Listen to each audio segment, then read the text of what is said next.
right, so the first thing we're going to talk about is this thing that goes by kind of a fun name. It's called the fundamental theorem of counting, believe it or not. Okay, so that sounds like something you'd learn in the first grade or whatever, right? The fundamental theorem of counting. It's interesting, I always think, to think about different fundamental theorems. You may remember there's something called the fundamental theorem of arithmetic, which means that if you have any integer, you can divide it into its prime factors in a unique way.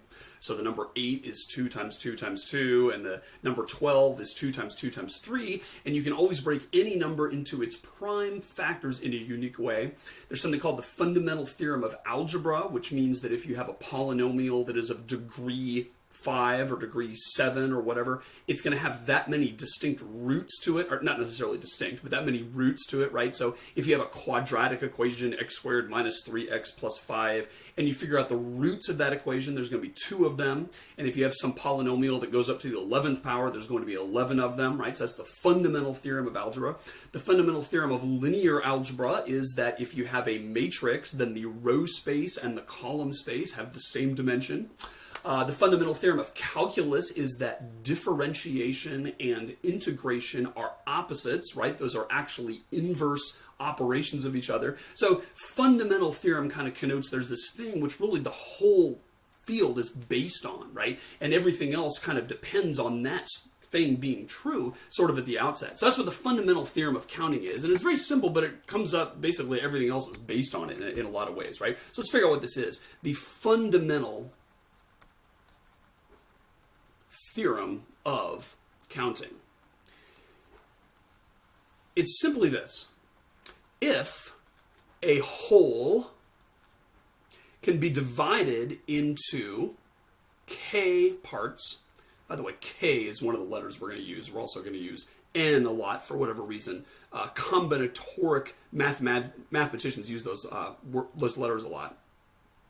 If a whole has k parts and there's n sub I choices for the ith part, then there are n1 times n2 times n3 times ... times n to the k ways of doing the whole thing. That is the fundamental theorem of counting. Now, let's talk about what some of this means. K parts simply means that I can divide some activity into some number of different parts, right? And K is just a number of different parts. So I might say, oh, well, there's, when I divide this problem up, there's 7 different parts. Then K would be 7, right? Then what I'm saying is each of those parts has some number of choices. And so this notation here basically says I've got n sub 1, n sub 2, n sub 3, all the way up to n sub k choices, and that's not going to be the same necessarily for each part. So I might say n sub 1 equals 5. That means there's 5 different ways of choosing the first part. But then n sub 2 might be 17. So we're saying, well, there's 17 different ways of choosing the second part. And n sub 3 equals 1. There's only one way of choosing the third part, etc., right? So the n sub I just means for all of the numbers from 1 to k, how many choices are there for that part, okay? And then what we're doing is we're multiplying them out. Now, there's a special notation for this. You guys have seen this notation before, right? This sign that says, if I say I equals 1 to 10 of, n sub I, that is a fancy way of saying n sub 1 plus n sub 2 plus n sub 3 plus all the way up to n sub 10. So this thing here is basically a way of doing a sum, and that is the Greek letter sigma, and the reason they use sigma is because it's doing a sum, okay? Now, there's a similar notation. It looks like this. If we were to say, let's let I go from 1 to 10, and let's do pi. This is a capital pi, and you can tell it kind of looks like a lowercase pi, right? Same shape. That is doing a product, and the reason they chose pi for that symbol is because pi gives you a product. And so this is the same as n sub 1 times n sub 2 times n sub 3 times ... times n sub 10. So it's just a more compact way of writing that. And, I always say if you've done programming before, students a lot of times get messed up by this. They say, wow, what is I 1 to 5 of I squared? What is that crazy thing? That looks really scary. This is just a for loop, right? In fact, we could write this in a for loop. Let's say int sum equals 0, and then we're going to say for I equals 1, I less than or equal to 5, I plus plus, and then we're going to say sum plus equals I times I for I squared, right? Now, if you haven't done any programming before and that's gobbledygook, then just disregard this example. If you've done programming in a language that doesn't look exactly like this, then don't get too freaked out. It's the same as it would be in Python or R or any other language. It's just a slightly different syntax. All this is a loop. And it's a loop saying, well, 5 different times we want to add something up. And so what we're going to do is say we've got something holding the sum. And what we're going to do is say, well, let's just figure out 1 times 1 and add that into sum. And then let's figure out 2 times 2 and add that into sum, and then 3 times 3 and then add that into sum. So really all we're doing is saying sum equals 1 times 1 plus 2 times 2 plus 3 times 3 plus 4 times 4 plus 5 times 5, and that is getting us this thing right here. And the reason we're doing pluses for all these is because this is a sum, right? That's all it is. Don't be too confused by that notation.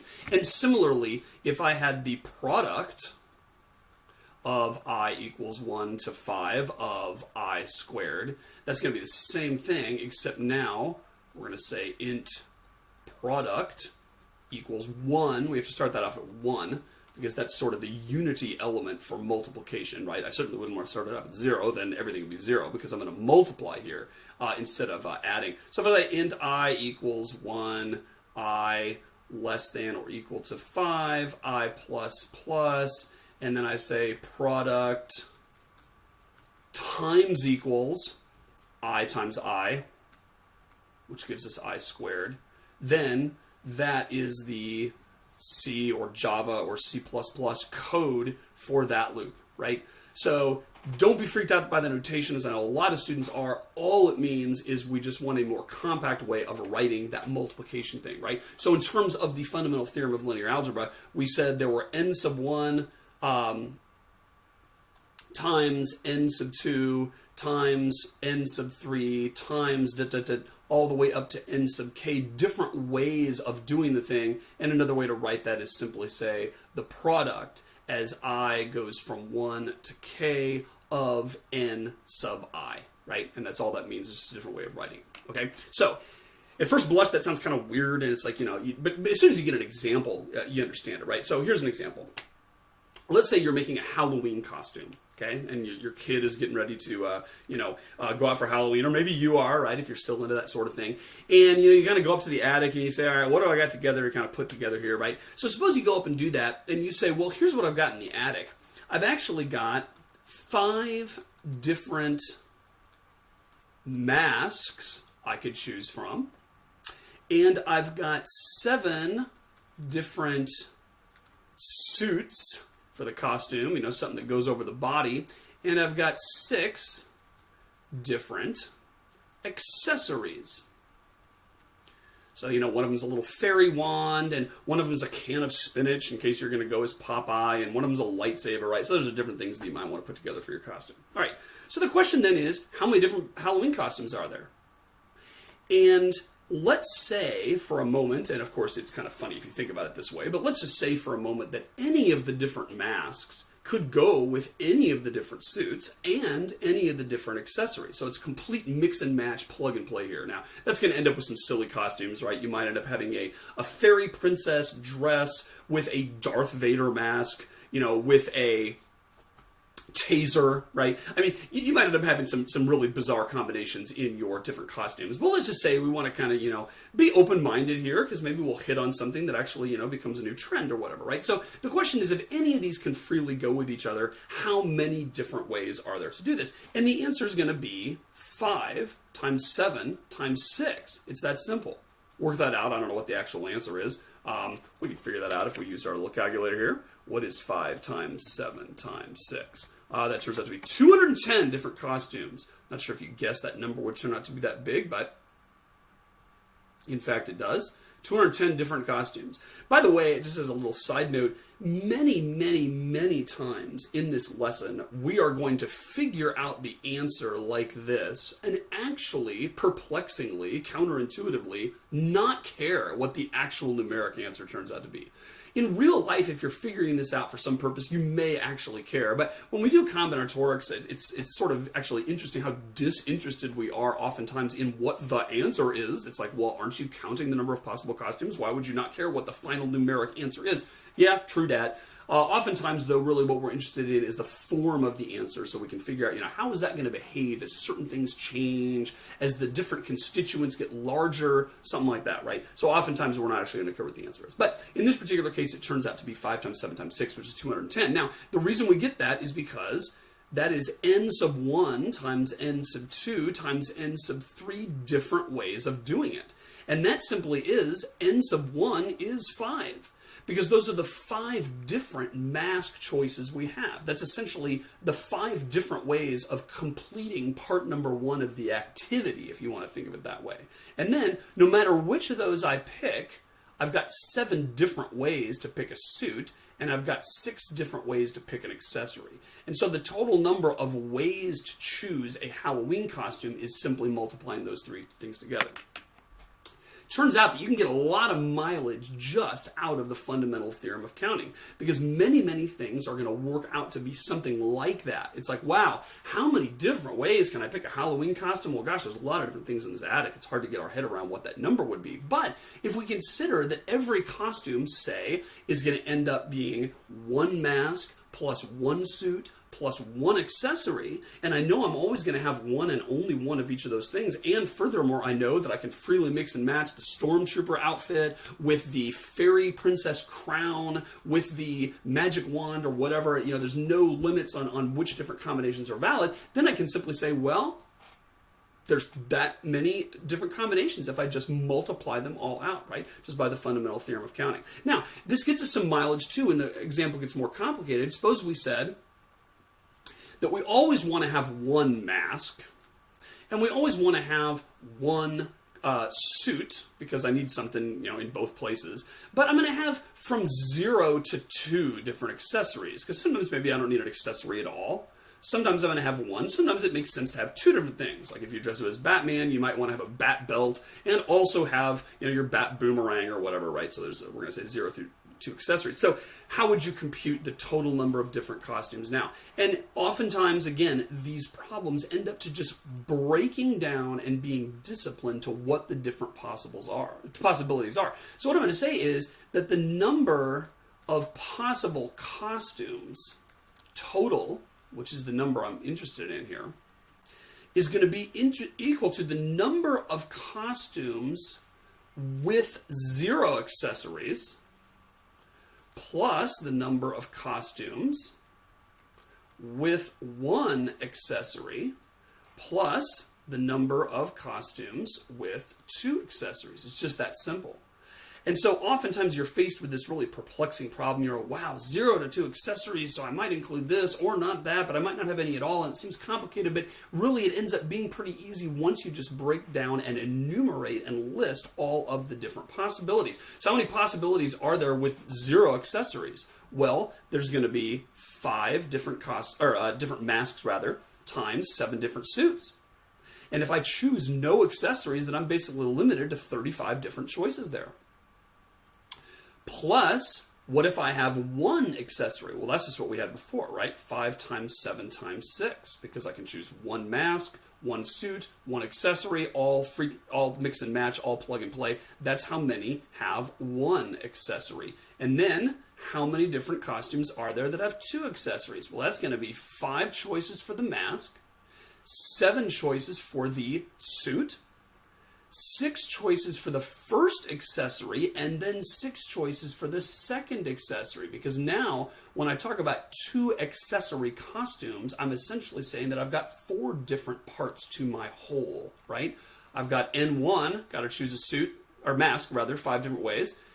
N sub 2, got to choose a suit, 7 different ways. N sub 3, 6 different first accessories, that's going to be 6 different ways. N sub 4, 6 different choices for the second accessory. Now, you might balk here and say, well, you know what, if I choose the lightsaber for my first accessory, I can't also choose the lightsaber for my second accessory. So here's again where problem knowledge comes in. And here I have to say, well, can I or can I not choose the same accessory twice? Do I have duplicates of stuff in the attic and I could choose 2 different fairy wands? If so, then this is the right answer. If it's not, then what I'm going to say is that N sub 4 is actually 5.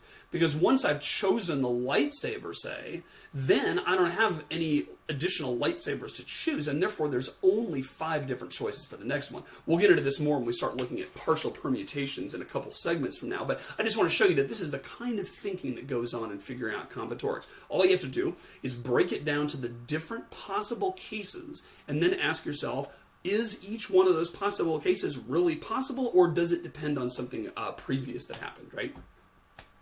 Interesting thing there. So let's go through some examples. This is best just seen by looking at lots of different examples. Let's ask ourselves for a second, let's ask some security related things here, right? So what if I wanted to know about PIN numbers? So I'm going to figure out, you know, my credit card is going to have a PIN number, or my debit card or something like that. How many different PIN numbers are there to choose? Which really, more practically, comes down to, what if someone stole my credit card and they were sitting there at the ATM machine and they were just trying PIN number after PIN number after PIN number, and let's say the ATM machine was not super smart and wasn't going to lock them out after 3 wrong guesses, right? You might get annoyed when that happens at the ATM machine, but keep in mind there is a reason for that, and that's because we might want to prevent someone from simply trying a bunch of PIN numbers and eventually getting on to the right one and being able to withdraw all your cash. And so it's actually for your benefit that they're going to block your PIN number. But let's ask ourselves, how long would the person have to wait there actually to hit upon the right PIN number? So let's say a PIN number is going to be 4 digits, as most of them are. And let's say each digit is going to be a number from 0 to 9, right? So we could have 2, 0, 2, 3 as our PIN number. Question is, how many different possible PIN numbers are there going to be? And the answer is, there's going to be 10 possibilities for the first one. Not 9, right? Because the digits 0 through 9, there are 10 possibilities there. So some students mess this up and say, oh, well, you know, we can only go up to 9, therefore there's 9 possibilities. Well, yes, but 0 is certainly a possible choice, right? So there are actually 10 different possibilities there. And there's 10 for the next one, there's 10 for the next one, and there's 10 for the next one.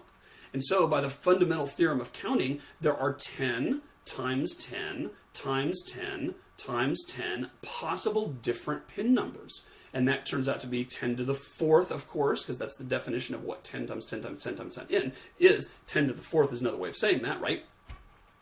Which is going to be, we could work this out on our calculator, right? 10 to the 4th is what I would write in here. And of course, that turns out to be 10,000. I say of course because, you know, you may realize that this is just like the odometer. My odometer starts off at 0000, then after I've driven a mile in my car, it goes up to 0001, and then after I've driven another mile, it goes up to 0002, etc., etc. It goes up to 9999 before it rolls over, right? And so, of course, this goes up to 10,000 different possibilities, simply because 0 is one of them, and then counting from 1 to 9,999 gives me 10,000 total, right? So there's 10,000 PIN numbers that there could be. Now, if the guy sits there at the ATM machine and just tries them in order and says, well, let's try 0000 first.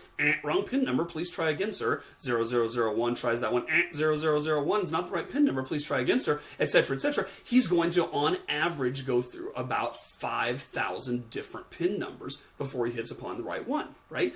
And you can do a little thought experiment and say, well, how long would it take to type in a PIN number, hit enter, wait for the thing to verify it, hear the answer back that it's wrong, and then try another one, multiply that out, and you can figure out how long it would take to go through 5,000 different PIN numbers. That's how long, on average, it would take that person to crack your PIN number and take all of the money out of your account.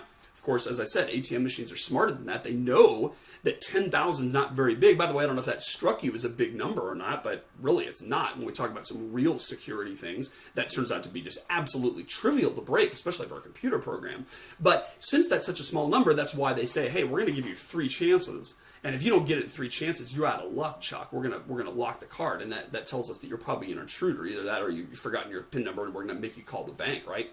So figure out what the probability is that someone would get that right? They got 3 chances out of 10,000 possible PIN numbers. We're often gonna call that the space. The PIN number space is essentially the range of possible PIN numbers, and that's basically what the probability would be of getting it right. So ask yourself whether the bank has a good policy there, right? All right, another example. Suppose we wanted to figure out how many locker combinations there are. So back in the day when I was in 8th grade or whatever, we had our little Maxwell locks. Seems like they were always Maxell brand, and it looked like that. That's my little combination lock, right? And there were all these little ticks on here. And I think they went up to 40. Seems like the number went up to 40 on the dial, right? So when I got one, it's essentially a random set of 3-digit numbers, right? So how many different locker combinations are there? Or again, more practically, suppose some jerk, the school bully or whatever, is trying to break into your locker and steal your stuff. How many different combinations would he have to try before he hit upon the real one? Well, if there's 40 different numbers possible, and there's 3 different things, I might have, left 36 and right 10, and then left 27. It's not the left-rightness that actually changes with these things. It's just what the 3 numbers are. So really the combination just boils down to a sequence of 3 numbers. Then there's going to be 40 times 40 times 40 possible different locker combinations, which is 40 to the 3rd. Let's figure out what that is. 40 to the 3rd is 64,000. So I don't know if you would have guessed that your locker combination is actually more secure than your PIN number is, but yeah, it looks like there's over 6 times as many different locker combinations as there are different PIN numbers. So your locker is actually more secure. And of course, part of that has to do with how long it's going to take you to try one locker combination versus how long it's going to take you to try one PIN number. Those aren't necessarily the same. They're probably not. Also, if you play around with those lockers, you can be off by a little bit and you can still kind of get it to open, right? So it's a little bit more nuanced than just do they get the exact sequence of 3 numbers. If I were a villain, which of course I'm not, and I were trying to break into someone's locker, I'd probably try every other combination, right? I'd try 40, 40, 0, and then I'd try 40, 42, and then 40, 44, because I'm not going to, I probably figure if I'm off by 1, it's probably still going to open, and I can sort of jury rig it open, right? So that'd be kind of an interesting exercise to go through how many there are. By the way, you might object to this notion of characterizing them as 3 sets, or a sequence of 3 numbers which are all independently variable of each other, because probably there is no lock manufactured with a combination of 27, 10, 10. Probably you'd never have the same number in a row, because then that's going to mess up the combination thing, right? You don't have to go right to 10 if you're already there. So then you ask yourself how many there are. That would tell us that there's 40 choices for the first number. But then once you've chosen the first number, let's say the first combination in your, the first number in your combination is 36. Well, that means that the next number can be anything except 36, right? This is a common pattern that's going to come up a lot. So I have 40 choices for the first number, but then once I've chosen that, I'm restricted to only 39 choices for that second number. So we're going to say it's 40 times 39 times, and then ask how many different possibilities are there for the third number, and I think you'll agree the answer is going to be 39 again. Because once I've chosen 36 here, I can choose anything but 36 for the second number. And once I've chosen that, let's say it's 10, then the third number can be anything but 10, right? It might be 36 again, or it might be 27, or it might be anything else except 10. Therefore, I've got 39 different possibilities for that. So let's see how much that restricts our locker combination space. 40 times 39 times 39 is merely 60,840, right? So still pretty big, and it's about the same, 60,000-ish. But it does lose, 4,000 different ones, therefore giving our bully, a higher chance of breaking in, right? All right, another example. Let's talk about the Virginia license plate thing. I've got a Virginia license plate, and one of the things I might have on here is SCD4927, right? Some people have personalized ones or whatever. But let's say this is the license plate, and let's say it's going to be 7 digits long. And when I say digits, I really mean characters, right? And we're going to say that every character is going to be either a letter or a number. And we're going to say all the different combinations are possible here. So the question is, how many different license plates are there possible with this? Well, each one of the places out of 7 is going to have how many different possibilities? 36.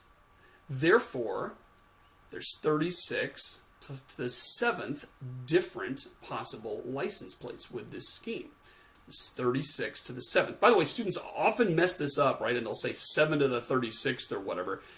Not sure how to get you to not make that error other than saying, hey, write it out, you know. And if you write it out, you'll realize, oh, I'm multiplying 36 by itself 7 times.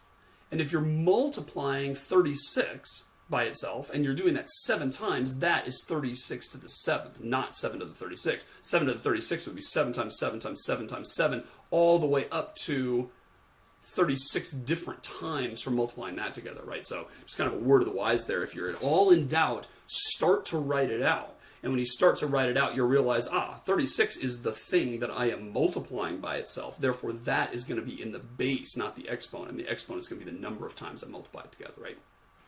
All right, so hopefully you see how I got that. Hopefully you see how I got the number 36, right? That's because there's 26 letters to the alphabet, and there are 10 possible digits. Again, 0 through 9. You might say, well, maybe you can't have the number 0 because that looks too much like an O. So that would be a case where we don't count the license plate, you know, F09T VY7 as different from F09TVY7. If those actually turn out to be the same, then we're actually going to have 35 choices for each position because we can't count on 0 and O being distinguishable from each other. And if we multiply that out, let's see how different that makes it, right? 36 to the 7th is going to be that many different license plates. Wow, that was way more than our combinations, right? How many zeros is that? Well, it looks like 096 is a threesome, 164 is a threesome, 364 is a threesome. So this looks like it's 78 followed by 3 threesomes of digits. So that turns out to be 78, 000000000. That's 78 billion different possible license plates.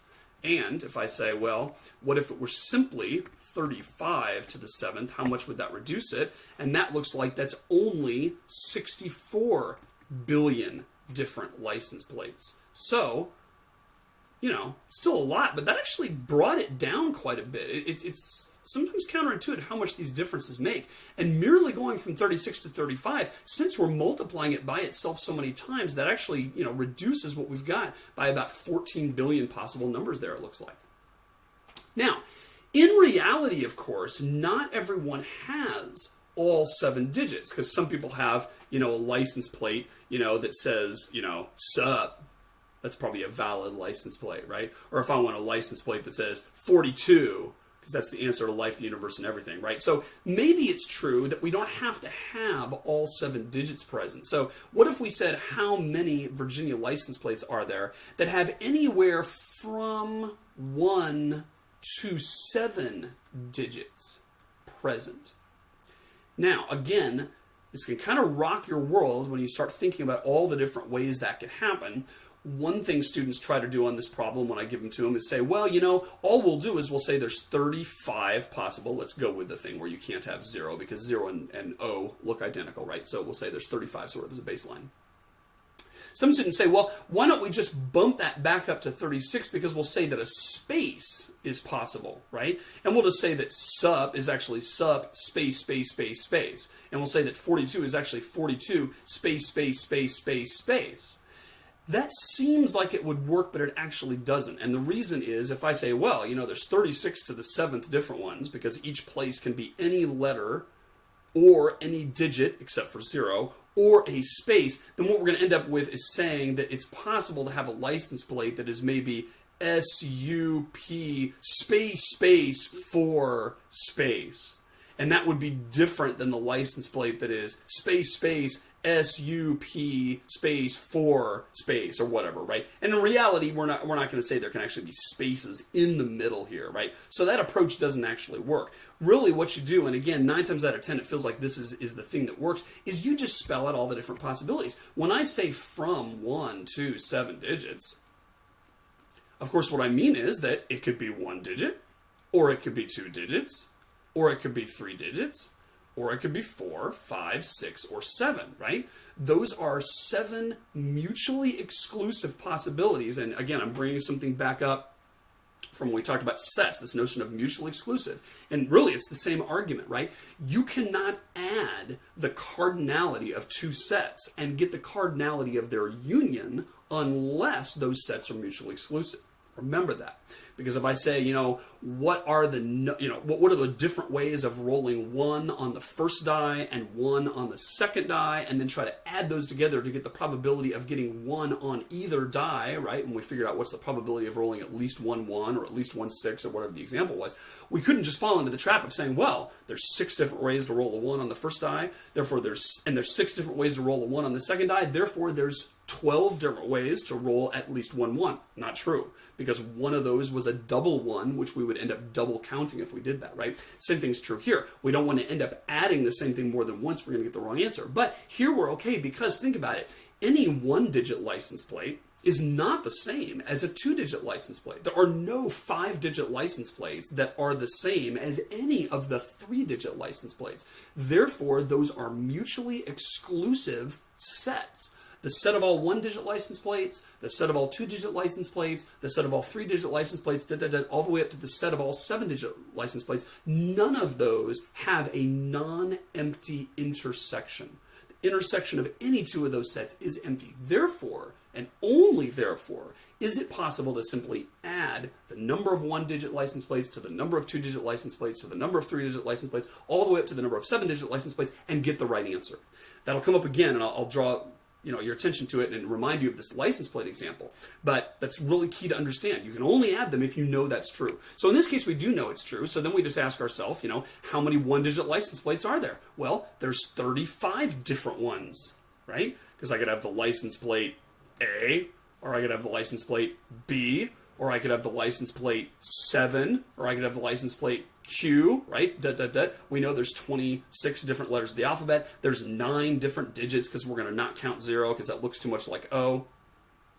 And therefore, there's 35 different ones. How many 2-digit license plates are there? 35 squared, because I could have the license plate AB, I could have the license plate R7, I could have the license plate 99, right? There's 35 different choices for that, 35 different choices for that, therefore there's 35 squared. How many 3-digit license plates? 35 cubed, because I could have ABC, or I could have 949, or I could have 007, right? Those are all different ones, therefore there's that many. How many 4 digits? 35 to the 4th, 35 to the 5th, 35 to the 6th, and 35 to the 7th. So the final answer is all these added together. That's how many different Virginia license plates there are. If we say there can be anywhere from 1 to 7 digits in them, and each digit can be either a number from 1 to 9 or one of the 26 letters of the alphabet. Okay? Now, before we leave that example, I just want to bring up one thing, and this has to do with the exponential growth that we talked about during the structures chapter of binary trees. Right? All these things link together, all these topics and all these episodes. There are threads between them.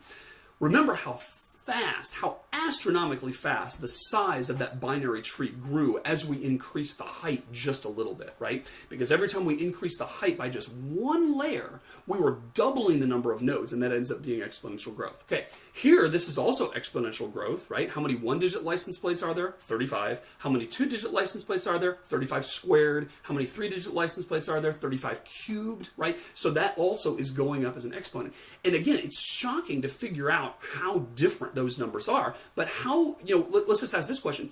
What's the difference between the number of possible 6-digit license plates to the number of possible 7-digit license plates, right? And of course, what we're asking is, what's the difference between 35 to the 6th and 35 to the 7th? Because those all came up, or those both rather, came up in our formula for how many different license plates there are. We were adding all these together, right? So let's compare that number and that number. Well, what's the difference between them? Well, the difference between them is a factor of 35, right?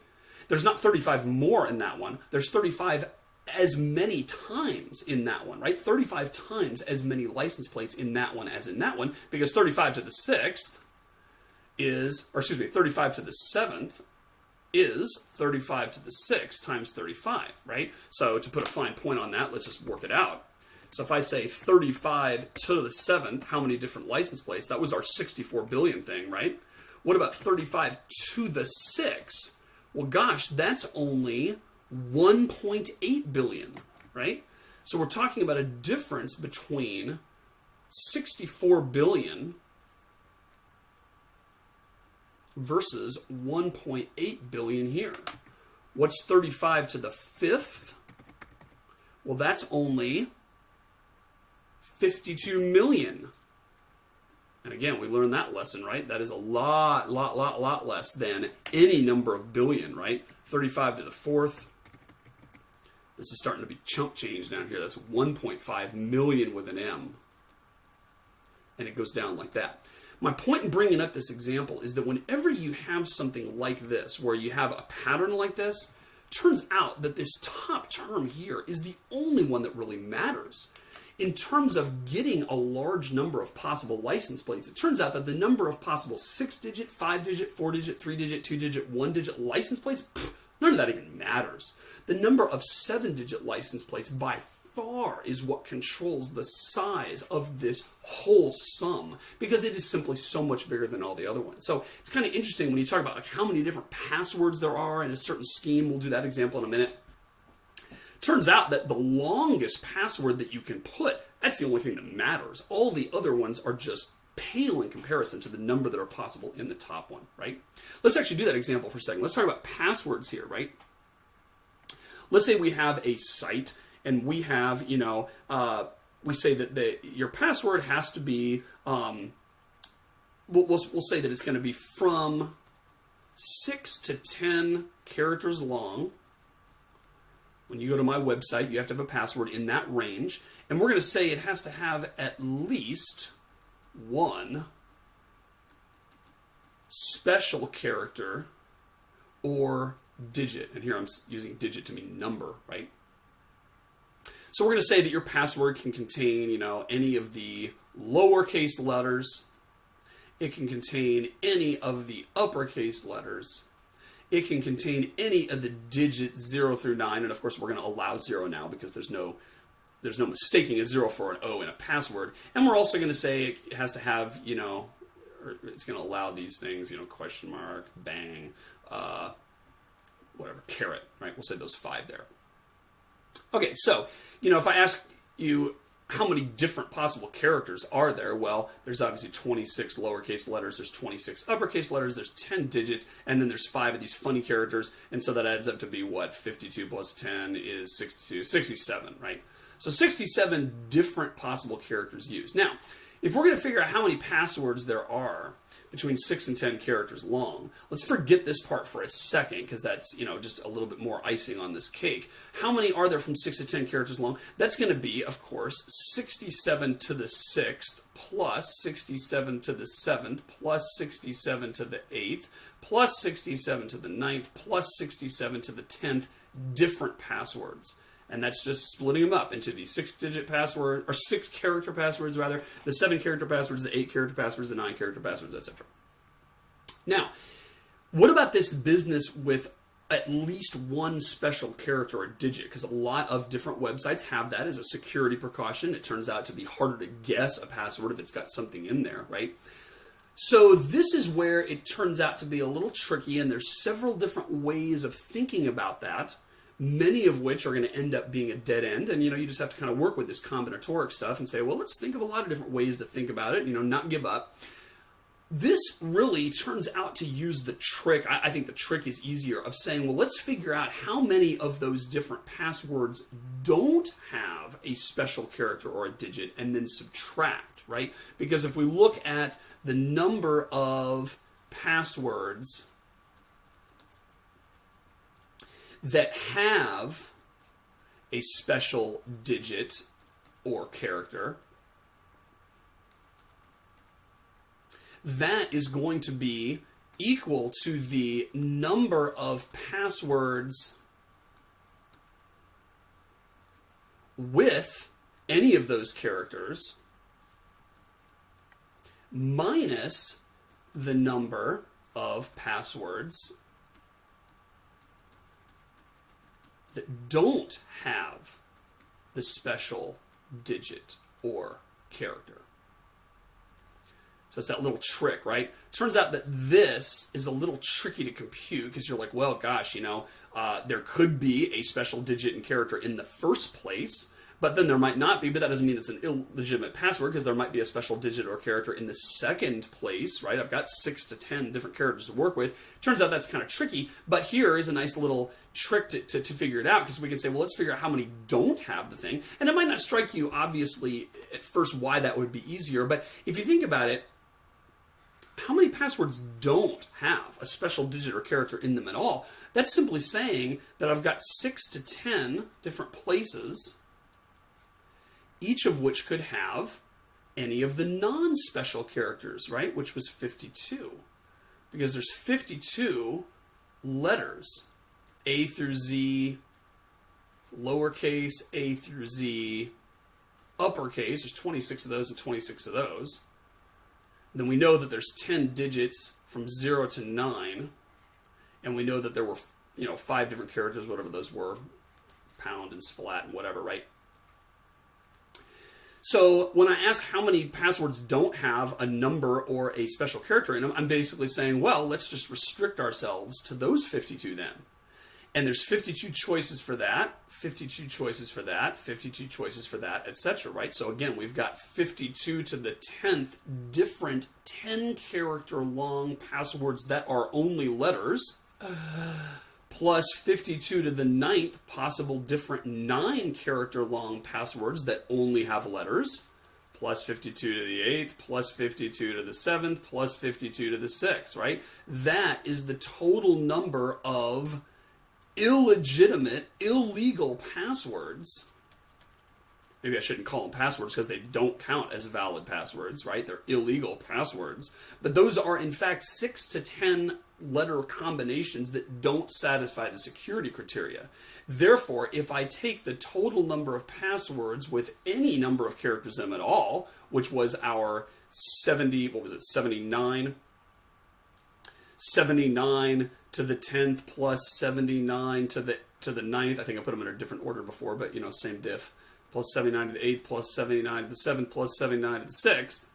If I take that and then subtract this, then lo and behold, I am going to have the total number of possible legal passwords on this site. Again, a big string of different crazy looking stuff, but each one of those things is a number. Again, all of the to the 10th powers are just way bigger than any of the to the lower than that power. So you can actually simplify that by simply saying, well, let's take 79 to the 10th and subtract 52 to the 10th, and that's going to be approximate, but if you want the exact answer, you just basically include all those terms, and it's going to give you the total number of passwords, and that, of course, would let you know if there was some computer program that was simply going to start guessing passwords and start battering this site, trying to break into my account, on average, how many different ones would they have to try, and hopefully that's a large enough number that even if you had a really powerful computer trying those, it would take far longer than would be beneficial to that attacker to actually get in. So there's a little taste of combinatorics and all the different things that you can get just out of the fundamental theorem of counting.